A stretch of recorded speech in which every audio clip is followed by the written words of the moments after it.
Welcome, Wanderer. I sense that recent events have brought you to me. These are strange times indeed. I love this Too art many style. fear the inexplicable. I deal in it. And you seek answers. This will lead you to the knowledge you desire. Legends state this rune is the missing piece of an arcane construct. A mighty weapon capable of harnessing ancient power for the one strong enough to control it. But be warned, for the construct is buried deep beneath Kyrgyzstan in the ancient vaults of Zoltan Kur. Untouched for centuries, they are protected by deadly traps of Kur's own design, and guarded by his mechanical horrors.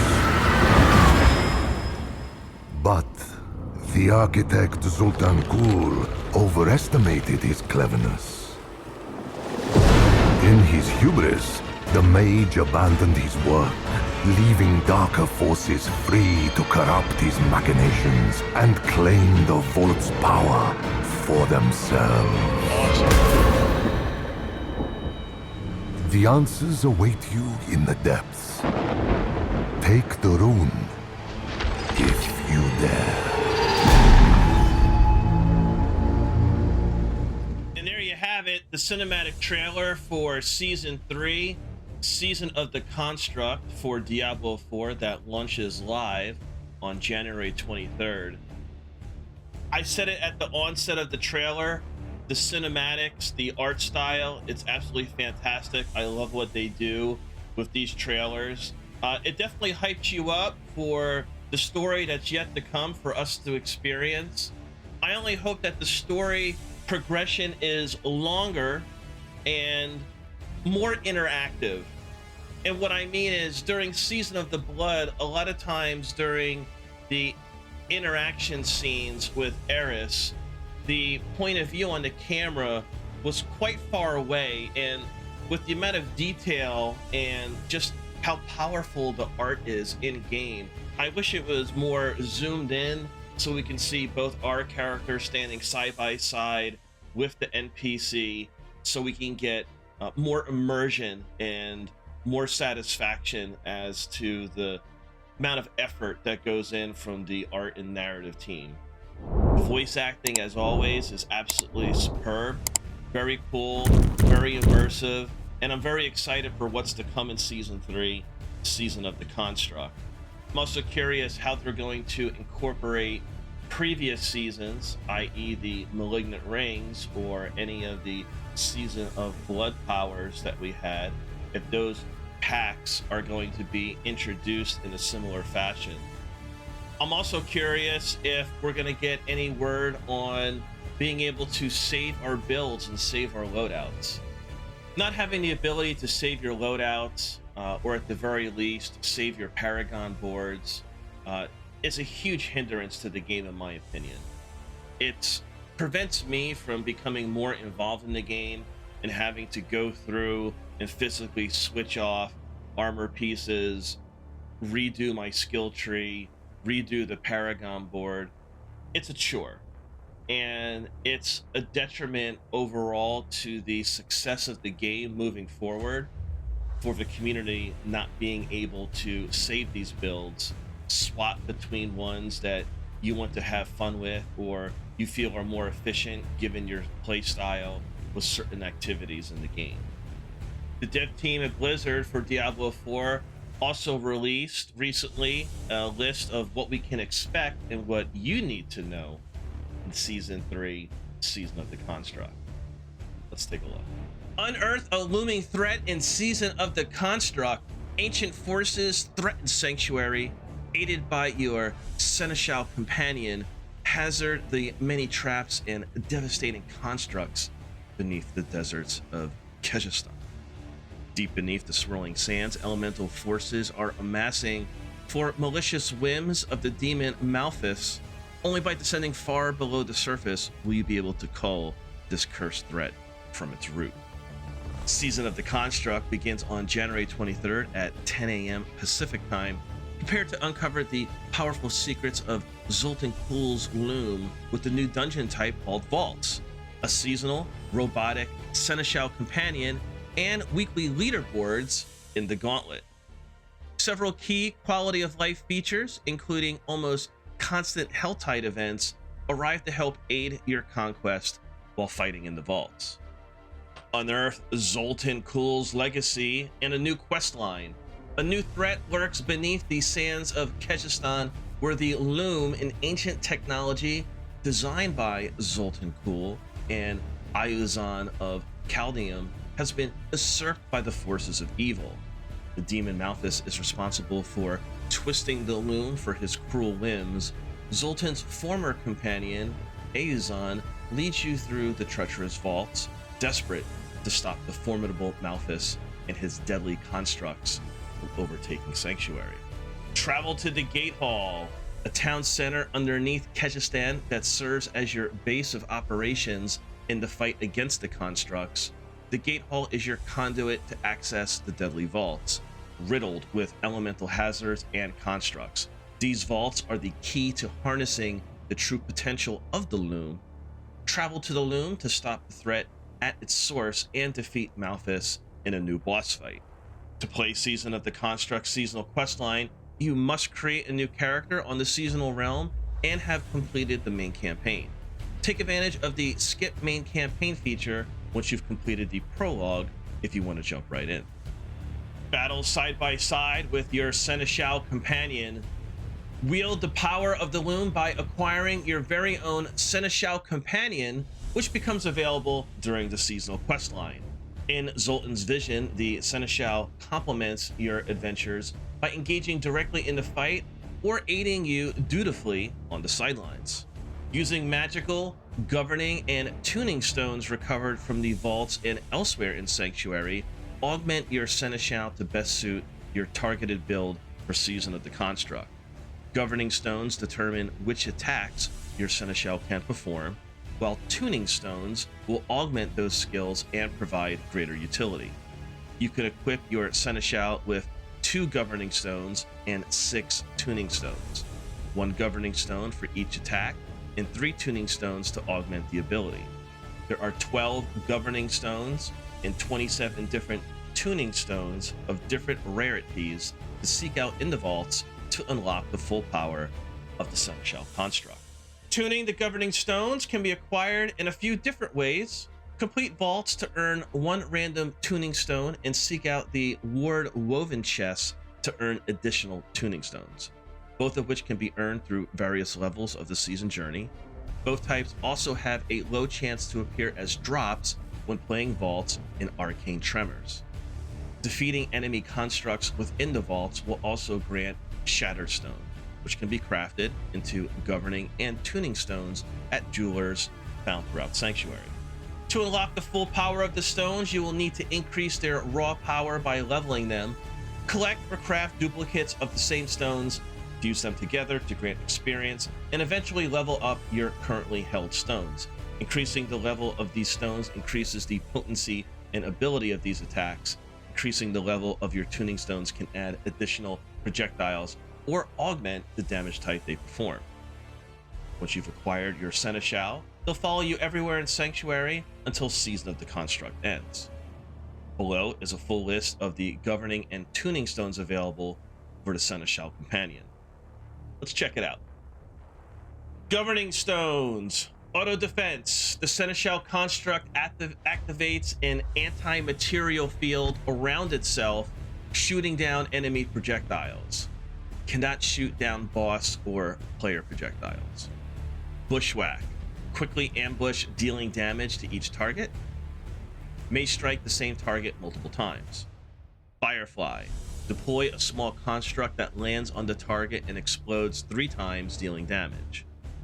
Focus fire. The Seneschal construct channels a ray of fire onto targets, dealing damage to each over time. Gyrate. The Seneschal construct whirls its legs around and quickly dealing damage to all surrounding enemies. Impale. Perform a line attack to all enemies in front of the Seneschal construct, dealing damage. Lightning Bolt. Launch a bolt of lightning at the target, dealing damage. Arcs to other targets, dealing a portion of the original damage. Protect. The Seneschal construct materializes a protective barrier on the player for a portion of their maximum life. Reconstruct. The Seneschal construct channels a reconstruction beam, healing the player for a portion of their maximum life over time. Slash. Pummel enemies in front of the Seneschal construct, dealing damage.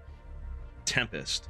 Electrically charge an enemy, causing it to deal damage to themselves and additional enemies each second over time. If the enemy is killed, Tempest spreads to another enemy, gaining additional time and bonus damage. These bonuses are also applied if Tempest is reapplied onto the same enemy. Flash of Adrenaline. Administers a quick flash of adrenaline into the player, granting bonus damage for a duration. Tuning Stone abilities. Voluminous Support. The supported skill's effect size is increased. Swift Support. The supported skill gains an attack speed bonus. Breaking Support. Damage from the supported skill instantly destroys enemy barrier effects. In addition, there's a chance to make enemies vulnerable for 2 seconds. Tactical Support. Decrease the cooldown of the supported skill. Efficiency Support. When the supporting skill deals damage, you gain critical strike chance to the same target's hit. Devastation Support. Supported skill gains a critical strike damage bonus. Safeguard Support. When used, the supported skill grants damage reduction to you. Frigid Support. Portion of the supported skill's damage dealt is applied as cold damage over time and applies chill. Burning Support. A portion of the supported skill's damage is applied as burning damage over time. Burning enemies take bonus critical strike damage from the Seneschal construct. Electrocution Support. A portion of the supported skill's damage dealt is applied as lightning damage over time and has a chance to stun enemies. Bleeding Support. A portion of the supported skill's damage dealt is applied as bleeding damage over time. Enemies take bonus bleeding damage from all sources while moving. Poison Support. A portion of the supported skill's damage dealt is applied as poison damage over time. This poison has a chance each second to spread all poison damage to an additional enemy. Dust Support.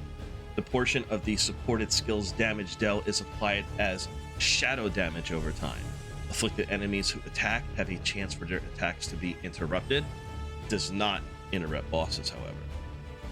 Duration Support. Supported skills have their durations increased. Fortify Support. When the Seneschal construct uses the supported skill, you gain Fortify. Skills with slower attack speeds or skills with cooldowns will increase the amount of Fortify granted. Resource Support. Player gains an amount of primary resources when the supporting skill first deals damage. Initiative Support. The supported skill will cause the Seneschal construct to teleport to the target if out of range. Can only occur once every so often seconds. Arcing Support. The supported skill can hit additional enemies. Multi-shot Support. Supported projectile skills launch additional projectiles. Piercing Support.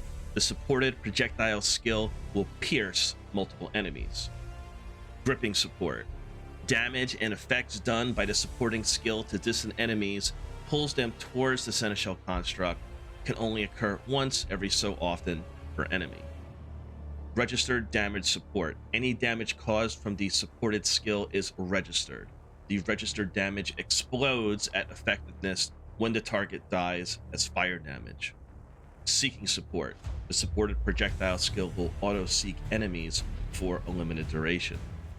Slowing Support. Damage from the supported skill slows enemy movement speed for a limited duration. The closer the enemy is to the Seneschal construct, the greater the slow amount. Enemies may be slowed up to a maximum amount. Mockery Support. Damage done by the supporting skill taunts enemies hit for a limited duration of time. This can only occur once every so often per enemy. Does not work on bosses. Scholars have spoken in hushed whispers concerning rumors of fabled tuning stones, far beyond the capable power of mere mortals. Their existence is ephemeral, never confirmed by a dignified mage of high ranking. All that is known of them is writ below. Evernight? Genesis? We'll have to find out. Test yourself in deadly new dungeons, vaults. While Ayuzan slept, Malphus grew in strength, harnessing the awesome power of the loom and corrupting the vast network of vaults lying dormant. Originally armed to keep out any demonic influence, the various hazards implemented now protect the forces of evil they once kept at bay. The vaults are specialized dungeons that house elemental hazards devised by Zoltan Kulle and Ayuzan themselves. Among the hazards lay the Constructs, an entirely new monster family. Several elemental variants of these monsters lurk in wait for any unsuspecting wanderers to fall into their mechanical clutches. Upon entering the vault, after converting the required pearls of warding, you can be blessed by Zoltan's warding, a spectral layered blessing which grants access to the riches within the vaults. Zoltan's warding diminishes stack by stack if you manage to fall prey to various hazards scattered throughout the vaults. If you manage to keep Zoltan's warding intact after defeating the vault boss, you'll unlock a ward-woven chest, which has a higher chance of granting legendary items. Using pearls of warding can increase the risk by exchanging them for extra stacks of Zoltan's warding at the vault entrance. Succeed, and your reward will increase as well. At World Tier 3, Nightmare Vaults unlock. Vault sigils will drop alongside typical Nightmare dungeon sigils, or they can be crafted, which will require pearls of warding to create. These vaults function similar to Nightmare dungeons, however, they will have deadly constructs and hazards scattered throughout, and the ward-woven chest for the savvy wanderer. Staunch the spread of arcane tremors, Malphus seeks to unleash deadly constructs upon Sanctuary, pouring from the underground vault to terrorize the innocents and sinful alike, dismantle deadly traps, destroy lesser and elite constructs to earn Shattered Stone.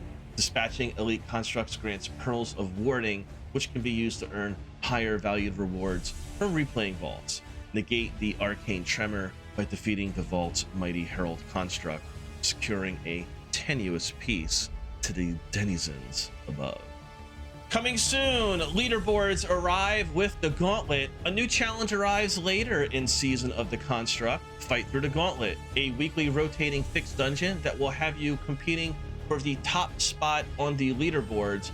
Only the strongest will emerge to claim their place on the weekly leaderboards. The top weekly scores will earn their permanent place in the Hall of the Ancients.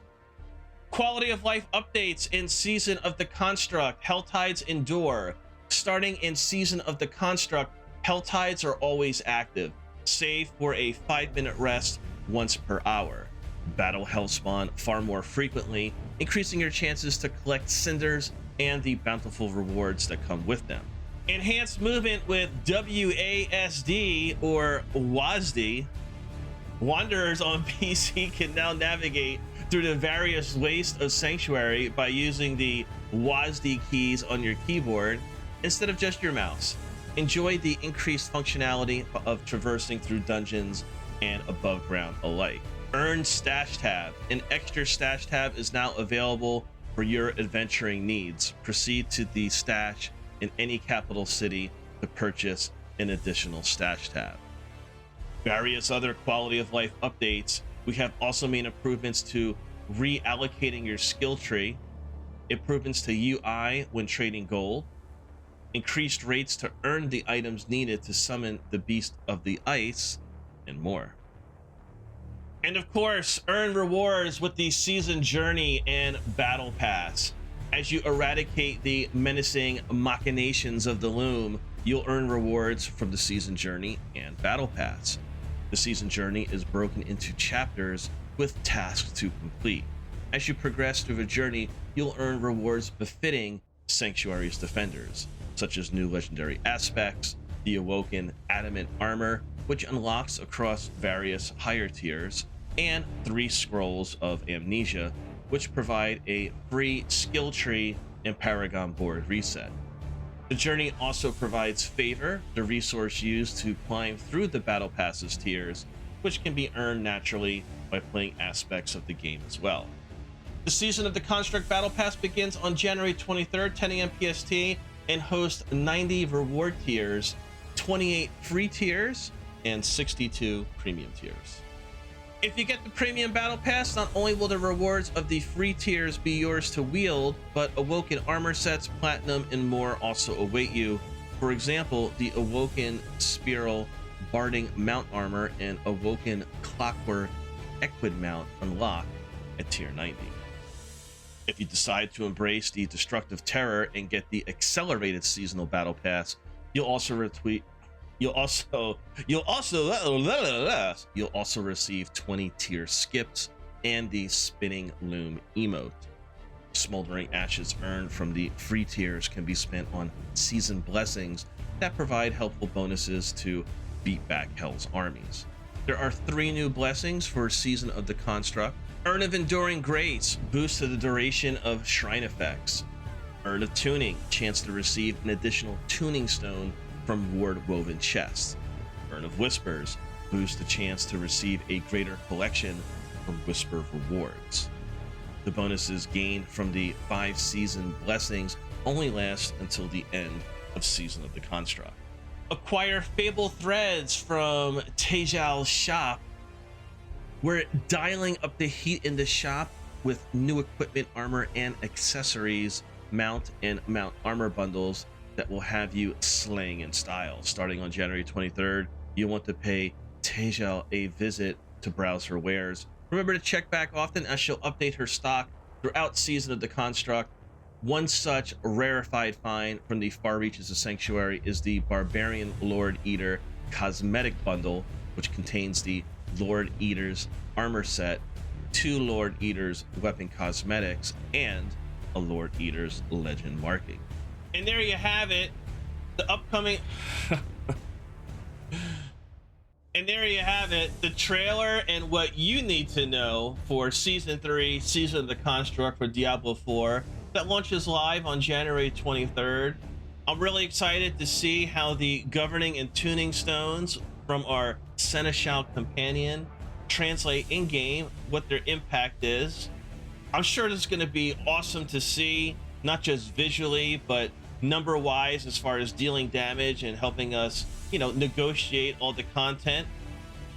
Regardless of what your experience is in Diablo 4, if you're a casual player or you're a hardcore grinder, I'm very much looking forward, and I'm sure you are, to the new quest line and the new environments that Season 3, Season of the Construct has to offer. What are your guys' thoughts on what we just read and what we just saw? As always, please leave your comments below. And until next time, Wanderers, remember, in Sanctuary, the Forge is always hot. Thank you for watching. Likes and shares are kindly appreciated, and subscribe for more Diablo 4 content. Peace.